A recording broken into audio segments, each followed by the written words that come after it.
غزوہ بدر کے حوالے سے اس پر میں نے کچھ باتیں کہی تھی۔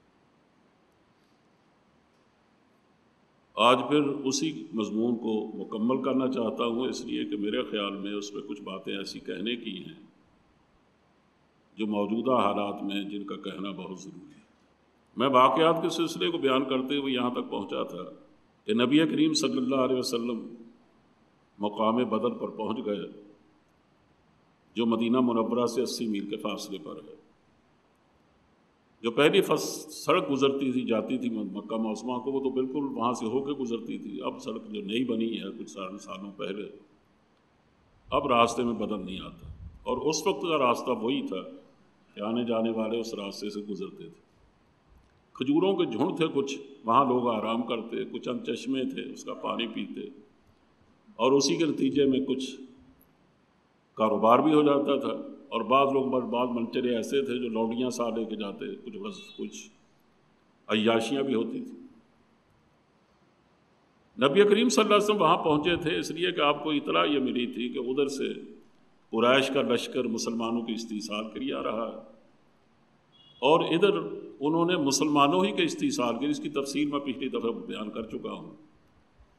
ایک قافلہ بھیجا تھا، قافلہ تجارت، اور وہ اتنا بڑا تھا کہ اتنا اس سے پہلے اتنا بڑا قافلہ کبھی نہیں گیا۔ 50,000 اشرف کا تقریباً اس میں سامان تھا، اور 90 اونٹوں پر سامان اس کا لدا ہوا تھا۔ 40 آدمی یا 70 آدمی اس کی حفاظت کے لیے تھے۔ مسلمان اس کو بڑا آسان سمجھتے تھے، چاہتے تھے کہ اس پر حملہ کریں، اس کو لوٹ لیں، کیونکہ وہ مسلمانوں ہی کے استحصال کے لیے اس کا پس انداز جو ہوگا وہ خرچ ہونے والا تھا۔ لیکن اللہ کا منشا یہ تھا اور وعدہ یہ فرمایا تھا کہ ان دونوں قافلوں میں سے وہ ادھر سے جو قافلہ آ رہا ہے مکہ معظمہ سے، جن کی تعداد تقریباً 950 یا 1000 ہے، اور جن میں سے ہر آدمی لوہے کی لٹھ بن کے نکلا، اور ان کے پاس اسلحہ جنگ کی کوئی کمی نہیں ہے، یعنی ایک سے ایک بڑھ کر ان میں بڑا نامور سپہ سالار جنگجو قسم کے لوگ موجود ہیں۔ تو مسلمان کو اللہ کا منشا یہ تھا، جیسے سورہ انفال سے معلوم ہوتا ہے کہ ان دونوں کا وعدہ کیا گیا تھا کہ ایک تو شام سے آ رہا قافلہ، ایک مکہ معظمہ سے آ رہا، تم جس پر بھی حملہ کرو گے وہ ہم دے دیں گے، لیکن ہم یہ چاہتے ہیں کہ تمہاری خواہش تو یہ ہے کہ جس میں کانٹا تک نہ چبھے، غیر ذات الشوکہ،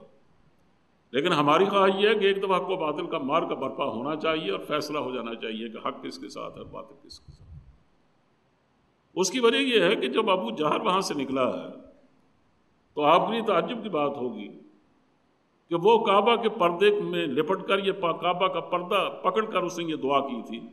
کہ اللہم ان کان ھذا ھو الحق من عندک فامطر علینا حجارۃ من السماء او ائتنا بعذاب الیم، کہ یا اللہ اگر یہ لوگ سچے ہیں نا، جو کچھ یہ کہتے ہیں نبی کریم صلی اللہ علیہ وسلم کو میں نبوت لے کے آیا ہوں اور مسلمان برسر حق سمجھتے ہیں اپنے آپ کو، اگر یہ لوگ سچے ہیں اور ہم غلط ہیں تو تو ہم پر پتھروں کی بارش برسا، ہمیں تباہ کر دے۔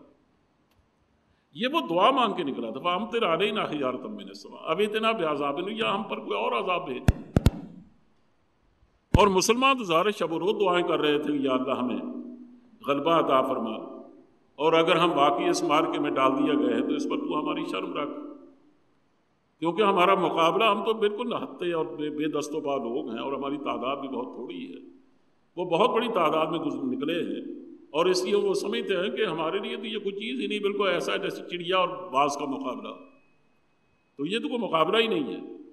بلکہ ان کا خیال یہ تھا کہ ہم مدینے جائیں گے، ان کی لونیاں، ان کی بے عورتوں کو لونیاں بنائیں گے، ان کے بچوں کو غلام بنا دیں گے، ان کو بالکل تباہ و برباد کر دیں گے، جڑ اکھاڑ دیں گے۔ اس لیے مسلمان یہ سوچتے تھے کہ اگر ہمیں وہ قافلہ وہ مل جائے تو ظاہر ہے کہ اس کے پس انداز کیے ہوئے چیزوں سے وہ ہمیں ہمارا استحصال کرنا چاہتے ہیں،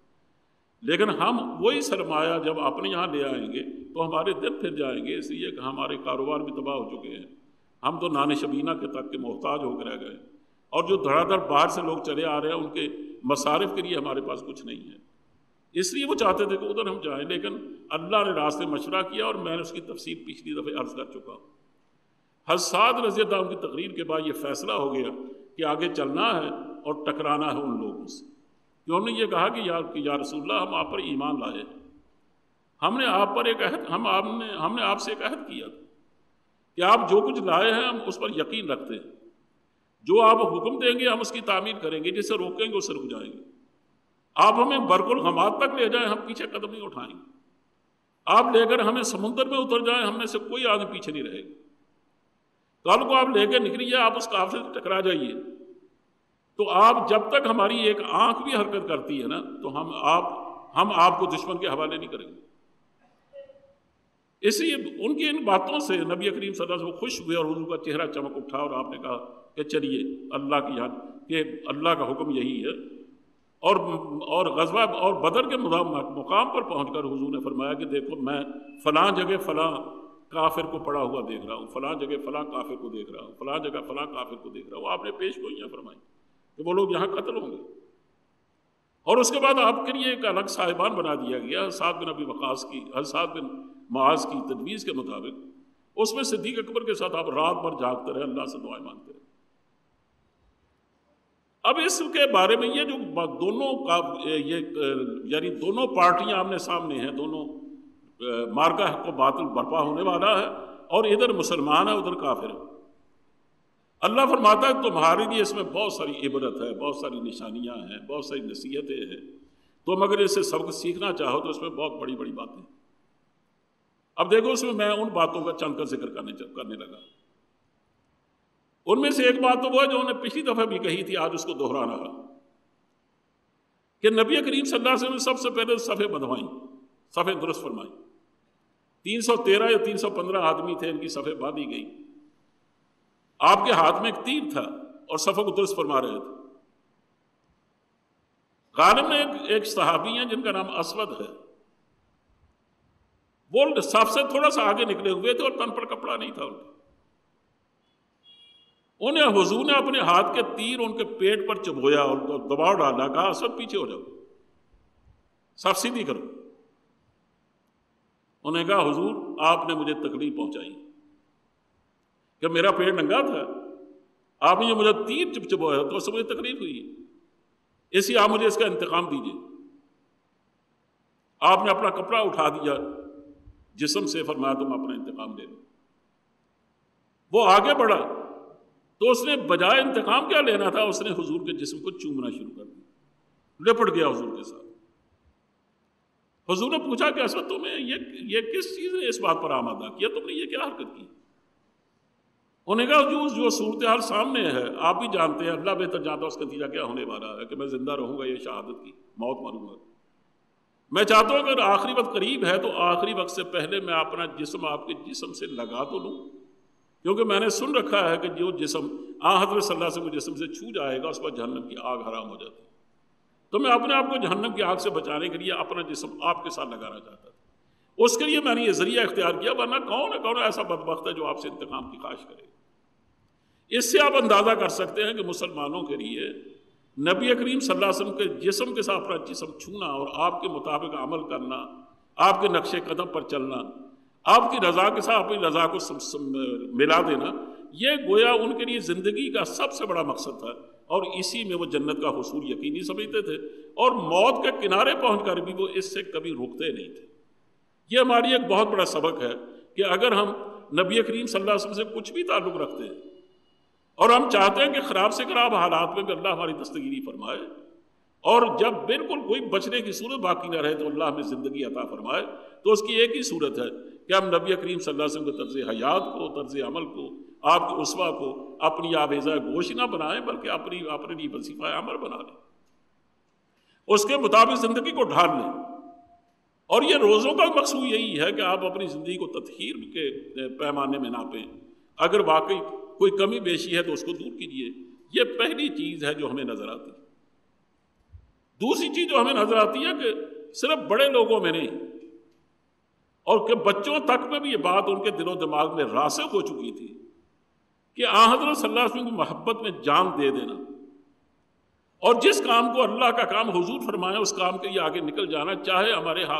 ہمارے پاس وسائل ہوں یا نہ ہوں، اور بڑے سے بڑے دشمن سے ٹکرا جانا، یہ ہماری زندگی کا اصل ہدف ہونا چاہیے۔ یہ میں کہتا ہوں کہ بڑوں میں تو تھا ہی، بچوں میں بھی تھا۔ جب حضور نکلنے لگے ہیں اس غزوے کے لیے تو سعد بن ابی وقاص کے بھائی جن کا عمیر بن وقاص تھا، ان کی عمر بھی چھوٹی تھی، قد ان کا چھوٹا تھا، حضور میں کہ ان کو باہر نکال دو، اس لیے کہ یہ لڑائی میں ظاہر ہے کہ بچوں کا تو کوئی کام نہیں، یہ جو جوان لڑکے ہیں وہ جائیں، انہیں رونا شروع کر دیں۔ تو سعد نے کہا حضور یہ تو بڑی تمنا لے کے آیا ہے۔ تو حضور نے اس کا روتے ہوئے دیکھ کر اس کے آنسو پونچھے اور اس کے بعد آپ نے اجازت دے دی۔ آپ اندازہ کریں کہ بچے بھی اس راستے میں جان دینے کو کتنی بڑی سعادت سمجھتے تھے، اور ہم اللہ کے راستے میں تکلیف آئے تو ہم اس کو برداشت کرنے کو تیار نہیں۔ یعنی ہمارے لیے روزہ بھی ایک مشکل کام بن گیا ہے، اور کتنے لوگ ہیں جو بار بار شکایت کرتے ہیں کہ آج جو دھوپ نکل آئی ہے، روزہ لگتا ہے، پتہ نہیں کیا ہو جائے گا۔ یہ اللہ کے راستے میں جو ہمیں شکوہ کرنے کی عادت پڑ گئی ہے، یہی وہ چیز ہے جو ہماری ناکامی کا اصل ذریعہ ہے۔ حضرت عبدالرحمن ابن عوف یہ دو بچوں کے بارے میں کہتے ہیں کہ میں اگلی صف میں کھڑا دشمن کا سامنا کر رہا تھا کہ اچانک میری نگاہ پڑی تو میرے دائیں بائیں دو بچے تھے، دو نوجوان لڑکے تھے۔ تو میں تھوڑا سا پریشان ہوا کہ اگر آدمی کا دایاں بائیں دونوں بازو کمزور ہوں تو کھل کے لڑ نہیں سکتا۔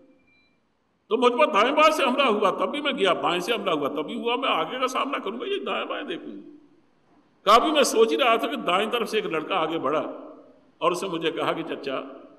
آپ جانتے ہیں وہ ابو جہل کون ہے اور کہاں ہے؟ کہا بھی میں نے اس سے کوئی بات نہیں کی اور کوئی بات کہیں پوچھی نہیں اس سے کہ بائیں طرف کے لڑکے نے مجھ سے آگر یہی سوال کیا۔ تو میں نے کہا کہ برادر زادے تمہیں کیا لینا اس سے؟ وہ تو ایک بڑا جنگجو، بڑا بہادر قسم کا آدمی ہے، اور پھر ہٹو بچو کرنے والی کی ایک فوج ہے، پوری ایک دستہ ہے جن کے اندر وہ گھرا ہوا ہے، اس کا بیٹا بھی اس کی حفاظت کر رہا ہے، اور نوجوان کتنے ہیں جو اس کو اپنی تحویل میں لیے ہوئے، تو تم تو اس کو تک پہنچ بھی نہیں سکتے۔ انہوں نے کہا نہیں آپ بتائیے تو صحیح وہ ہے کہاں؟ انہوں نے کہا وہ سامنے دیکھو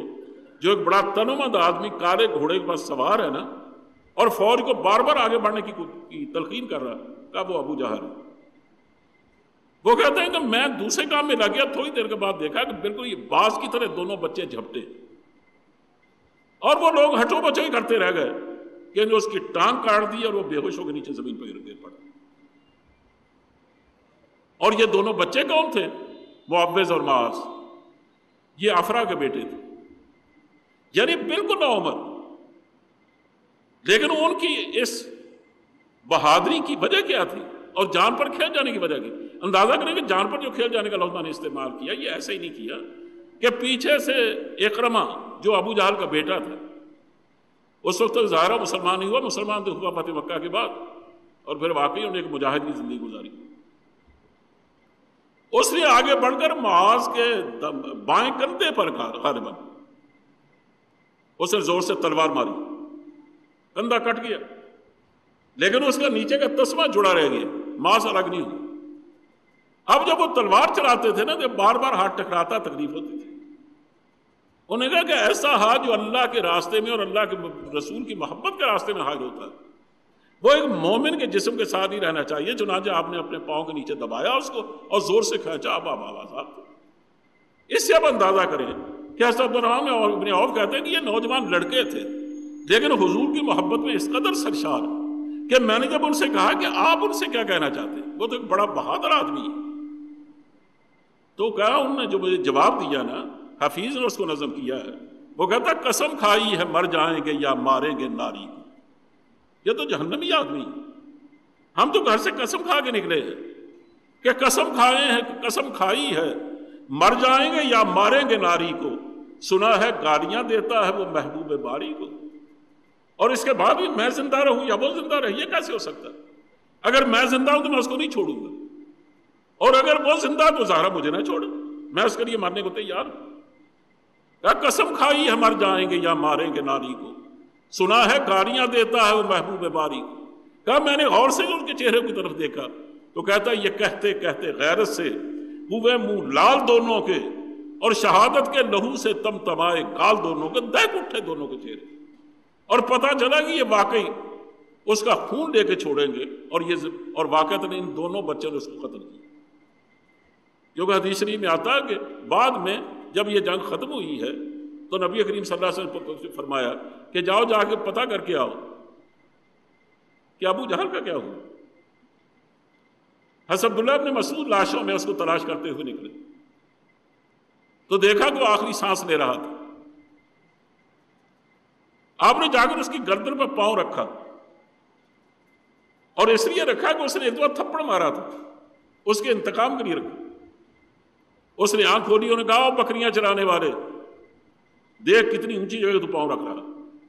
یعنی اندازہ کرو وہ مرتا ہوا بھی اتنا ظالم تھا وہ شخص، اور اتنا بد دماغ تھا کہ اب بھی اس کے اندر سے رونت نہیں نکلی۔ انہوں نے کہا دیکھو بکریاں چرانے والے تو کتنی اونچی جگہ پاؤں رکھ رہا۔ پھر انہوں نے خنجر نکالا اس کا سر اتارنے کے لیے کہ میں حضور کی خدمت میں لے کے جاؤں اس کا سر، تو اس نے کہا کہ دیکھ میری گردن نیچے سے کاٹنا، تاکہ جب گردنوں میں پڑی ہوئی گردن نظر آئے نا تو پتہ چلے کسی سردار کی گردن۔ جب حضور کو جا کر یہ ساری باتیں بتائیں تو فرمایا کہ یہ اس امت کا فرعون تھا، ہر امت کا ایک فرعون ہوتا ہے۔ کہا وہ فرعون جو موسیٰ علیہ السلام کو ملا تھا وہ جب ڈوبنے لگا تو اللہ پر ایمان لے آئے اور معافی مانگنے لگا، لیکن اس فرعون کا حال دیکھیے کہ یہ مرتا ہوا بھی اس کی رونت کم نہیں ہوئی، اس کے اندر تکبر کم نہیں ہوئی، اس لیے کہ جتنا بڑا اللہ کا رسول ہوتا ہے اتنا بڑا اس کو فرعون سے واسطہ پڑتا ہے۔ کہا میرا یہ فرعون تھا اس امت کا اور مجھے اس سے واسطہ پڑا تھا کہ اس سے یہ آدمی مرتا مر گیا لیکن یہ باز نہیں آیا۔ اور شاید آپ کے علم میں ہے کہ نہیں کہ جنگ بدر شروع ہونے سے پہلے حکیم ابن حزام عتبہ بن ربیعہ کے پاس گئے تھے، اور عتبہ ظاہر جرنیل تھا اس لڑائی کا اور سب سے بڑا رئیس وہ تھا، اور یہ عتبہ ابو سفیان کا خسر ہے، اس کی بیٹی ان کے گھر میں، لیکن تھا بڑا شریف النفس آدمی، بڑا عقل والا آدمی سمجھا جاتا تھا۔ حکیم اس کے پاس گئے، انہوں نے کہا کہ عتبہ اگر آپ یہ چاہیں تو آج کا دن آپ کی نیک نامی کا باعث بن سکتا اور آپ ہمیشہ یاد کیے جائیں گے قریش میں۔ انہوں نے کہا وہ کیسے؟ انہوں نے کہا دیکھو قریش جو چل کے آئے ہیں تو اصل جو ان کا مطالبہ ہے وہ یہ ہے کہ عمر بن حضرمی وہ نخلا میں مارا گیا اور مارا گیا مسلمانوں کے ہاتھوں، وہ اصل میں اس کا قصاص چاہتے ہیں، تو تم اگر اس کی دیت ادا کر دو، قصاص کی بجائے دیت ادا کر دو، تو ظاہر ہے کہ جو اصل مطالبہ پورا ہو جائے گا، لڑائی نہیں ہوگی۔ یہ دونوں آپس میں رشتہ داری تو ہیں، کوئی غیر تو نہیں ہے نا۔ تو آج اگر آپ چاہتے ہیں کہ آپ نیک نامیاں ہمیشہ کے لیے کما لیں تو آج آپ 100 اونٹ برداشت یعنی اس کا خرچ برداشت کر کے دیے دے دیں۔ اور کہا کہ وہ جو مرنے والا تھا عمر حضرمی وہ آپ کا حلیف تھا، اس لیے آپ کا حق بھی ہے۔ انہوں نے کہا کہ ہاں واقعی تم نے بات صحیح کہی ہے، اور بڑی خوشی سے کہا کہ میں اس کے دیت ادا کرنے کو تیار ہوں، البتہ یہ کہا کہ تم ابو جہل کے پاس جاؤ، چونکہ بڑا فتنہ پرور آدمی ہے، اگر میں نے اپنے طور سے فیصلہ کیا نا تو وہ اس کو ماننے نہیں دے گا، وہ تو ایک فتنہ کھڑا کر دے گا۔ چنانچہ وہ جب گیا تو وہ تیر خشک کر رہا تھا، دھوپ میں پھیلا رہا تھا،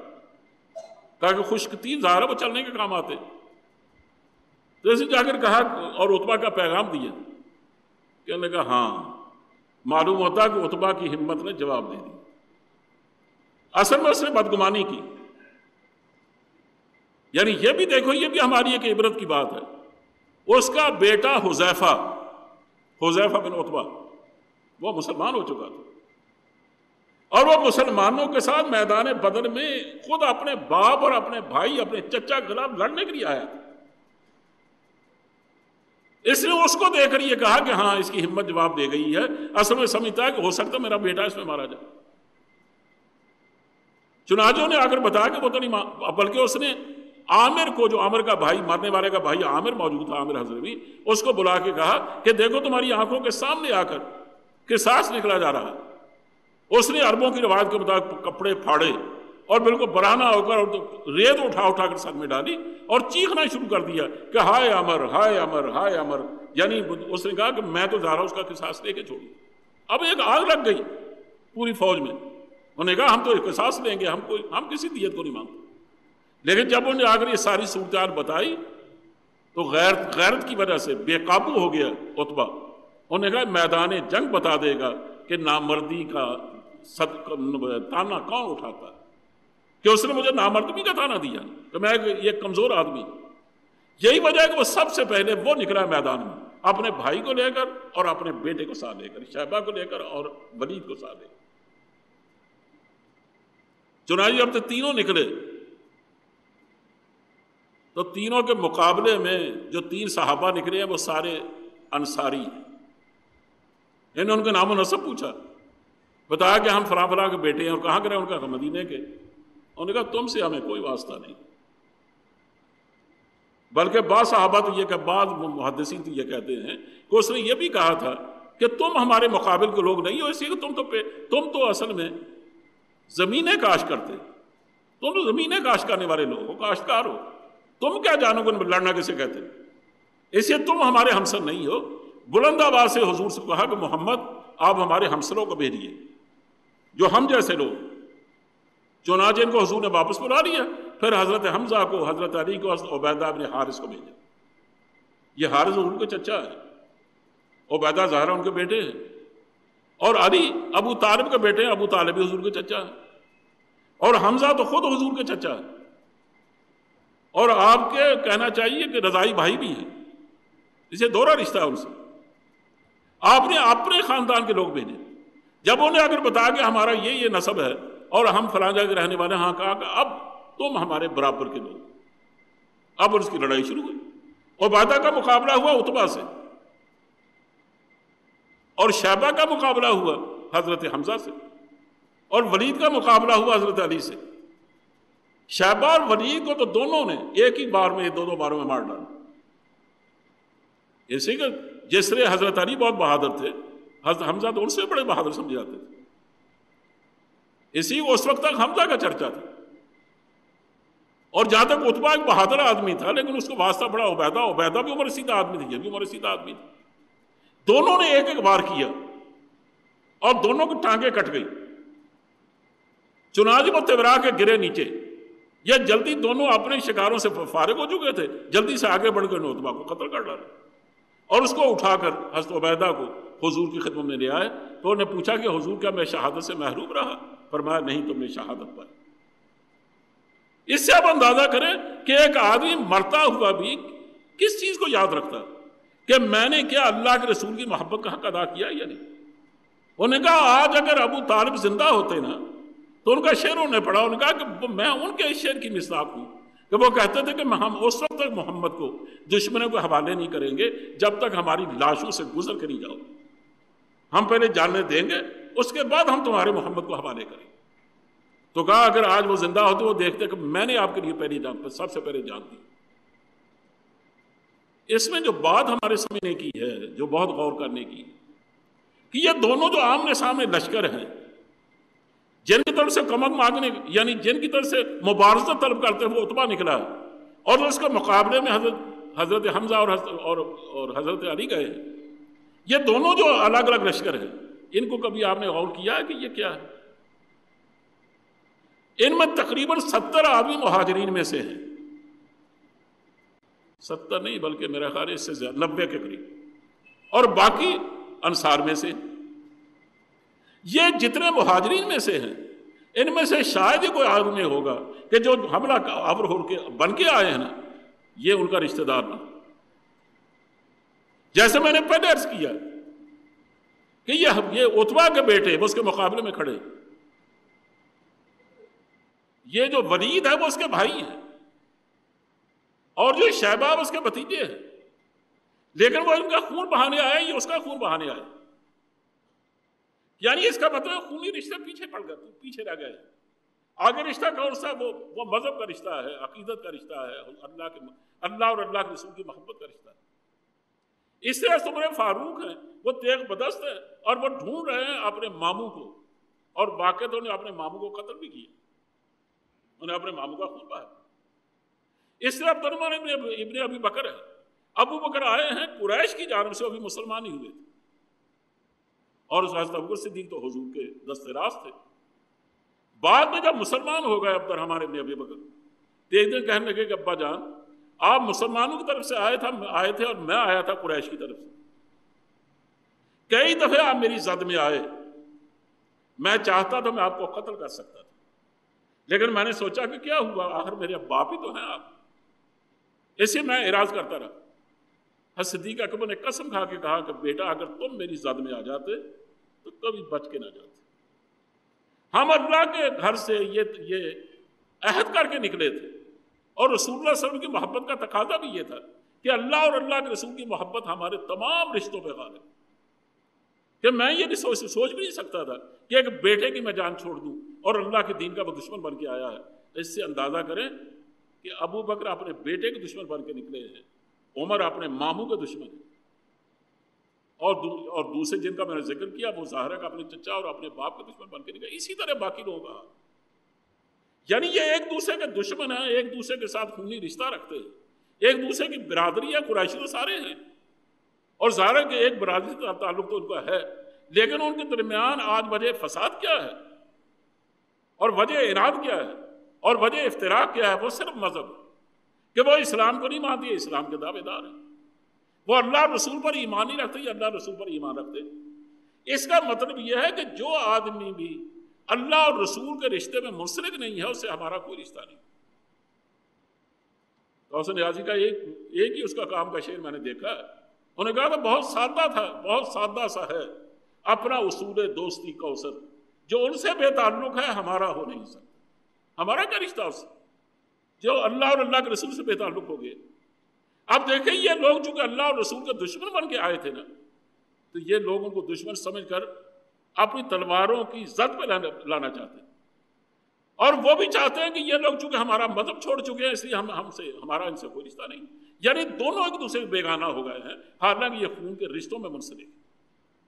اگر امر واقعہ یہی ہے اور قرآن حکیم یہی کہتا ہے کہ تم کسی کافر کو اپنا ہمراز نہ بناؤ، اپنا دوست مت بناؤ، لا تتخذوا آباءکم و اخوانکم اولیاء ان استحبوا الکفر علی الایمان۔ مسلمانوں اگر تمہارے بھائی، تمہارے باپ اور تمہارے قریبی رشتہ دار وہ کفر کو ترجیح دے رہے ہیں اسلام پر، تو تمہارا ان سے کوئی رشتہ نہیں، اور اگر تم ان سے پھر بھی رشتہ رکھو گے تو اس کا مطلب یہ ہے کہ جب وہ اللہ کے یہاں پکڑے جائیں گے تو تم بھی ساتھ پکڑے جاؤ۔ وَمَن يَتَوَلَّهُم مِّنكُمْ فَإِنَّهُ مِّنكُمْ مِنْهُمْ، کہ اگر تم ان سے دوستی کا رشتہ رکھتے ہو پھر تم بھی انہی میں سے۔ اور آگے تفصیل سے بتایا کہ لا تتخذوا آباءکم و اخوانکم، اور یعنی ایک لمبی آیت ہے اس کے بعد۔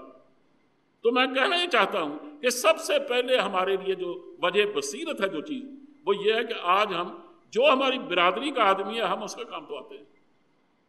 جو ہماری برادری کا نہیں ہے چاہے اس کے ساتھ ایمان کا رشتہ کتنا مضبوط کیوں نہ، وہ ہمارا کچھ بھی نہیں لگتا۔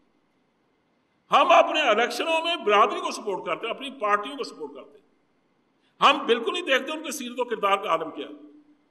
وہ مرزائی ہے تب بھی، شیعہ ہے تب بھی، وہ چکڑالوی ہے تب بھی، وہ منکر حدیث ہے تب بھی، ہم اگر وہ ہماری اپنی برادری کا آدمی ہے نا تو ہمارا ہے۔ لیکن اگر وہ آپ کی اپنی برادری کا نہیں ہے، چاہے وہ اپنے درجے کا، اپنے یعنی بڑے سے بڑا محدث کیوں نہ ہو، بڑے سے بڑا عالم کیوں نہ ہو، بڑے سے بڑا فلاسفر کیوں نہ ہو، بڑے سے بڑا استاد کیوں نہ ہو، آپ کے کسی کام کی چیز نہیں۔ یہ جو ہمارے دل میں ایک تفریق پیدا ہو گئی ہے کہ ہم انہی رشتوں کو اپنا رشتہ سمجھتے ہیں جن کو کفر عزیز رکھتا ہے، جن کو اسلام عزیز رکھتا تھا، ان رشتوں کو ہم بھول چکے ہیں، اور اسلامی نقطہ نگاہ سب سے بڑا رشتہ کیا تھا؟ وہ صرف اللہ اور رسول کا رشتہ تھا۔ حدیث شریف میں آتا ہے کہ جب جنگ سے فارغ ہوئے نا، ان کے جو 70 آدمی قیدی بنا دیے گئے تھے، ان کو حضور نے 4 5 آدمیوں کو ایک 2 آدمیوں پر تقسیم کر دیا، یا ایک 2 گھروں پر تقسیم کیا، کیونکہ اس لیے جیل خانے تو مسلمانوں میں نہیں تھے اور نہ اتنی عمارتیں فارغ تھیں، وہ تو ضرورت یعنی گھر بھی بڑی ضرورت کے تحت بنائے جاتے تھے، ان میں تقسیم کر دی۔ انہی میں حضرت مصعب بن عمیر کے بھائی ابو عزیز بھی تھے۔ مصعب بن عمیر کہتے ہیں کہ میں ایک دن دیکھنے کے لیے نکلا اور میں اس گھر میں گیا جس میں میرا بھائی بندھا ہوا تھا، اس کی مشکل کسی ہوئی تھی۔ میں نے جاتے ہوئے، اور وہ انصاری صحابی تھے مدینے کے رہنے والے جن کی وہ تحویل میں تھے، میں نے ان سے پوچھا کس حال میں ہو؟ انہوں نے کہا بھائی حال کیا پوچھتے ہو، یہ لوگ غریب سے لوگ ہیں، جاتے ہیں کمانے کے لیے سارا دن اور کھجوریں کما کے لاتے ہیں، اور کبھی کوئی روٹیاں بھی لے آتے ہیں۔ کہا روٹی لاتے ہیں تو میرے سامنے رکھتے ہیں، کھجوریں اپنے سامنے رکھتے ہیں۔ میں بتیرا کہتا ہوں کہ آپ مجھے کھجوریں دے دیں، آپ روٹی کھا لیں، لیکن وہ روٹی کو ہاتھ بھی نہیں لگاتے۔ انہوں نے کہا اس کی وجہ کیا ہے؟ کہا اس کی وجہ صرف یہ ہے کہ نبی کریم صلی اللہ علیہ وسلم کو ہدایت کی تھی کہ تم قیدیوں کے ساتھ حسن سلوک سے پیش آؤ، دیکھنا ان کے ساتھ برا سلوک نہ کرو۔ ایسے وہ روٹی مجھے کھلاتے ہیں، کھجوریں خود کھاتے ہیں۔ یہ باتیں ہو رہی تھی کہ وہ آ گئے انصاری صحابی، ان سے کہا یہ میرا بھائی ہے، اس کی ذرا مشکل کس کے باندھنا. اس کی ماں یعنی میری ماں بہت امیر عورت ہے، جب اب فدیہ لیں گے نا تو یہ زیادہ فدیہ ادا کرے گا. وہ رو پڑا ابو عزیز، کہنے لگا کہ مصعب میں تو یہ سمجھا کہ تم آئے ہو تو میری مشکل ڈھیلی کرنے کے لیے کہو، تم تو کسنے کا حکم دے رہے. معلوم ہوتا تمہارا خون اتنا سفید ہو گیا کہ تم اس کو اپنا بھائی سمجھتے، مجھے اپنا بھائی نہیں سمجھتے. انہوں نے کہا ابو عزیز برا نہ ماننا، تم میرے بھائی نہیں ہو، اسی کہ تم اس عقیدے کو نہیں مانتے جن باتوں کو میں قبول کر چکا ہوں. میرا بھائی وہ ہے جو تمہاری مشکل کس رہا. یعنی میرا اخوانی رشتہ جو ہے نا وہ اس آدمی سے ہے جو میرا ہم عقیدہ ہے، جو میرا ہم مذہب ہے، جو اللہ اور رسول کو مانتا ہے. میرا اس سے تو رشتہ ہے، لیکن تم ان کے دشمن ہو، اس لیے تم سے میرا کوئی رشتہ نہیں ہے. اسی کہا کہ اس کی ذرا کس کے مشکل بات. اس سے اب اندازہ کرو کہ ہمارا جو اخوت کا رشتہ ہے وہ تو ان مسلمانوں سے ہے جو باقاعدہ صحیح معنی مسلمان ہے اور اللہ اور رسول کی بنیاد پر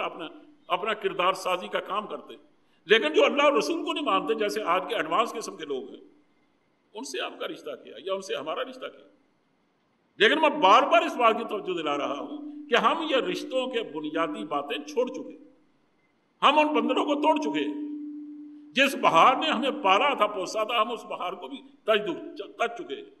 ہم نہیں سمجھتے کہ ہمارا رشتہ اصل میں اللہ اور رسول کی بنیاد پر ہے. حالانکہ قرآن کریم بار بار یہ کہتا ہے کہ انما المؤمنون اخوۃ فاصلحوا بین اخویکم واتقوا اللہ لعلکم ترحمون. مسلمان سارے آپس میں بھائی بھائی.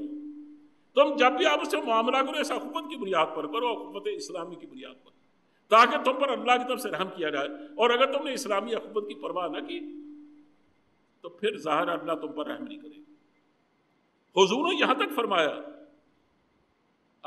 کہ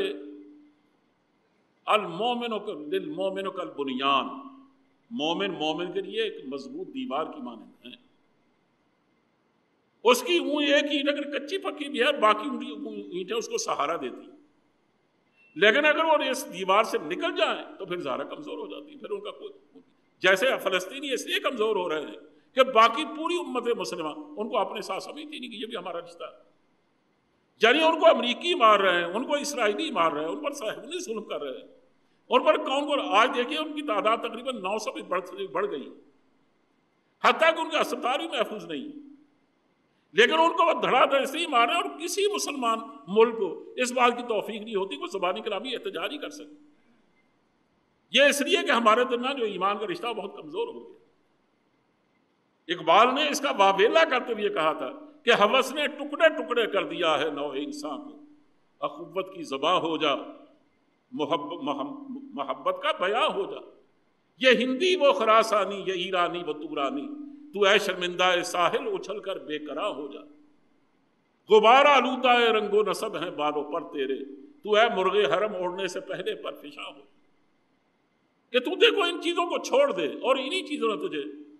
تو اگر کہنا یہ ہے کہ یہ ہماری ایک سرمہ بصیرت ہے کہ ہم یہ سمجھتے ہیں کہ یہ دیکھو دو بالکل آمنے سامنے جو لوگ ہیں یہ باہمی خونی رشتے میں منسلک ہیں، لیکن آج ایسے دوسرے سے ٹکرا رہے ہیں اور ایک دوسرے کو قتل کر رہے ہیں، ایک دوسرے کو مشکیں باندھ رہے ہیں، ایک دوسرے کو اپنی تحویل میں لے رہے ہیں صرف اس لیے کہ وہ مسلمان ہے، اس لیے اس سے اس کا کوئی رشتہ کافر سے نہیں ہو سکتا. لیکن ہمارے درمیان رشتے کی بنیادیں کچھ اور ہو گئی.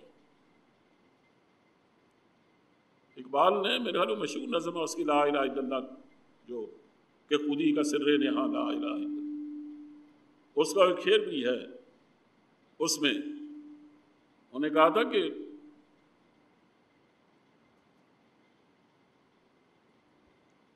یہ رشتہ و پیوند، کیا شاید آپ کو یاد ہوگا، یہ مال و دولت دنیا، یہ رشتہ و پیوند، یہ دنیا مال و دولت کے رشتے، اور یہ رشتے اور پیوند، اور ان کے جو پیوند آپ نے لگا رہے ہیں ان کے رشتے، یہ مال و دولت دنیا، یہ رشتہ و پیوند، بتان وہم و گما، یہ تو وہم و گما کے بت ہے. لا الہ الا اللہ، اصل تو اللہ کی ذات ہے. ہمارا رشتے کی بنیاد اللہ ہے یا اللہ کا رسول ہے. اور اس کے بارے میں اقبال نے دوسرا کہا کہ بتان رنگ و بو کو توڑ کر ملت میں گم ہو جا، نہ ایرانی رہے باقی، نہ تورانی، نہ ساسانی. لیکن ہم ابھی تک انہی رشتوں کو لیے بیٹھے. ایک اور بات جو آپ سے کہنی ہے وہ یہ، نبی کریم صلی اللہ علیہ وسلم نے بہت دعائیں مانگی یہاں. حتیٰ کہ اس دعا کی قبولیت کا وقت آیا، جبریل تشریف لائے، اور پیچھے میں بیان کر چکا ہوں پچھلے جمعے کہ آپ نے صدیق اکبر سے کہا کہ مبارک ہو تمہیں سلام کہتے ہیں، اور سیاہ گھوڑے پر سوار ہو کے آئے ہیں، اور وہ 1000 کا پھر 5000 کی خوشخبری لے کے آئے کہ فرشتے اتر رہے ہیں، آپ کی ہم نوائی کریں، آپ اس لیے گھبرانے کی کوئی بات نہیں۔ یہ جو دعا قبول کی تھی نا، میں اس کا ایک اصول بتانا چاہتا ہوں۔ اللہ کا ایک اصول ہے کہ جب تک آدمی جو کچھ اپنے پاس ہے نا، وہ سب کچھ اللہ کے راستے میں تیاگ نہ دے اور اس کے حوالے نہ کر دے، وہ سب تو دعا قبول نہیں کرتا۔ مثلا حضور کو یہ شکایت کی گئی کہ حضور کھانے کے لیے کچھ نہیں، 3 پتھر باندھ رکھے ہیں لوگوں نے اپنے جسموں پر، پیٹوں پر، فرمانے کے کوئی ٹکڑے تو بچے ہوئے ہوں گے، نہ کہا ہاں وہ تو ہیں، فرمانے کے دسترخوان بچھا دو اور اس پر ٹکڑے بکھیر دو، ٹکڑے ہیں روٹی کے، یعنی کہیں ایک لقمہ کہیں آدھا لقمہ، بس سے زیادہ کچھ نہیں۔ حضور تشریف لائے، اس دسترخوان پر بیٹھے، پھر ہاتھ اٹھایا آپ نے دعا کی کہ یا اللہ اس میں برکت عطا فرما۔ اندازہ کریں یہ بکھرے ہوئے ٹکڑے، ان میں اللہ نے وہ برکت عطا فرمائی کہ 1500 آدمی نے کھانا کھایا لیکن وہ ختم نہیں۔ اس سے ہمیں ایک اصول ہاتھ آیا کہ آپ اپنا آخری ٹکڑا بھی جب اللہ کے سامنے رکھیں گے نا، تب اللہ دعا قبول کرے گا، اور اگر آپ نہیں رکھیں گے پھر نہیں، پھر اللہ دعا نہیں کرتا، نہیں دعا سنتا۔